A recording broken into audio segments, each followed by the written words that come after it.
एक गांव में अचानक बहुत सारे सुपर राय घुस आए। उन्हें देखकर गांव के लोग इधर उधर भागने लगे, लेकिन एक से बचते तो दूसरा पकड़ लेता और मार देता। लोग जैसे तैसे अपनी जान बचाने की कोशिश कर रहे थे, लेकिन वो सुपर राय सबको मार डालते। उसी समय दूसरी तरफ राय स्टार अपने घर में हल्का हो रहा था। उसने कहा, बस बहुत हो गई विलेनों की धुलाई, अब होगी पीठ की सफाई। लेकिन तभी उसका दोस्त ज्ञान भाई भागता हुआ आया और बोला, राय स्टार हमारे गाँव को बचा लो। राय स्टार हैरान रह गया और बोला, क्या हुआ? ज्ञान भाई ने सारी बात बताई। आज सुबह मेरा गाँव बहुत सुंदर और शांत था। बच्चे फ्री फायर खेल रहे थे, कुछ लोग सुबह सुबह हल्का ही रहे थे। तभी अचानक हमारे गांव में बहुत सारे सुपर राय घुस आए और गांव के हर इंसान को मारने लगे। लोग भाग रहे थे, लेकिन वो अपनी पावर से सबको मार डालते। राय स्टार यह सुनकर हैरान रह गया और बोला, एक दिन भी आराम से हगने नहीं देते ये लोग। उसने अपनी सुपर पावर का इस्तेमाल किया और हवा में उड़ता हुआ उस गांव में पहुंच गया। वहां उसने देखा कि गांव के सारे लोग इधर उधर भाग रहे थे और उनके पीछे पड़े थे वो सारे सुपर राय। उनमें से एक सुपर राय राय स्टार की तरफ भी भागता हुआ आया, लेकिन राय स्टार ने उसे एक ही वार में हरा दिया। फिर वह गांव के सबसे बड़े घर के ऊपर से पूरे गांव की हालत को समझने लगा। उसने देखा कि लोग भाग रहे थे और सुपर राय उन्हें बेरहमी से मार रहे थे। राय स्टार को समझ नहीं आ रहा था कि क्या करे। तभी उसके दिमाग में एक आदमी का ख्याल आया, प्रोफेसर हल्क, जो एक बहुत पावरफुल इंसान थे। राय स्टार बिना कुछ सोचे हवा में उड़ा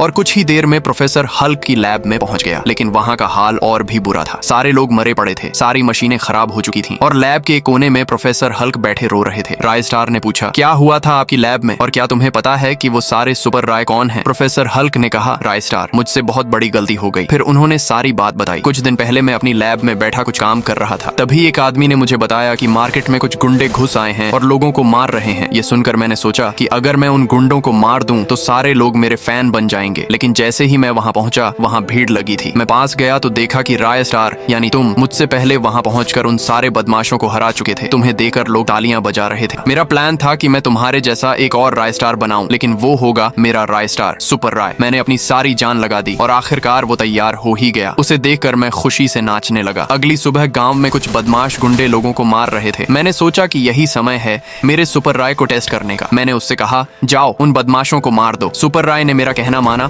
और उन सारे बदमाशों को मार डाला। ये देखकर गांव वाले बहुत खुश हुए। लेकिन तभी वो सुपर राय जोर जोर से हंसने लगा और उसके बहुत सारे हमशक्ल बन गए। उन्होंने मिलकर गांव के सारे लोगों को मार डाला और वहां से कहीं गायब हो गए। राय स्टार अब सारी कहानी समझ चुका था। उसने कहा, अब तुम मुझे ये बताओ इसे ठीक कैसे करना है? हल्क ने कहा, इसके लिए तुम्हें उनमें से एक को पकड़कर मेरे पास लाना होगा। राय स्टार बिना देर किए हवा में उड़ा और गांव पहुंच गए। तभी राय स्टार की नजर एक कोने में पड़े उस सुपर राय पर गई। राय स्टार चुपके से उसे उठाया और प्रोफेसर हल्क की लैब ले आया। वहां प्रोफेसर हल्क ने अपना सारा दम लगाकर एक एंटीडोट तैयार किया और राय स्टार को दे दिया। राय स्टार हवा में उड़ा और गांव पहुंच गया। राय स्टार सीधा उनके सामने उतरा। वो लोग बहुत थे और राय स्टार अकेला। उसे समझ आ गया कि उसका जीतना मुश्किल है, इसलिए उसने वो एंटीडोट खुद में इंजेक्ट कर लिया, जिससे वो एक विशाल नीले मॉन्स्टर में बदल गया।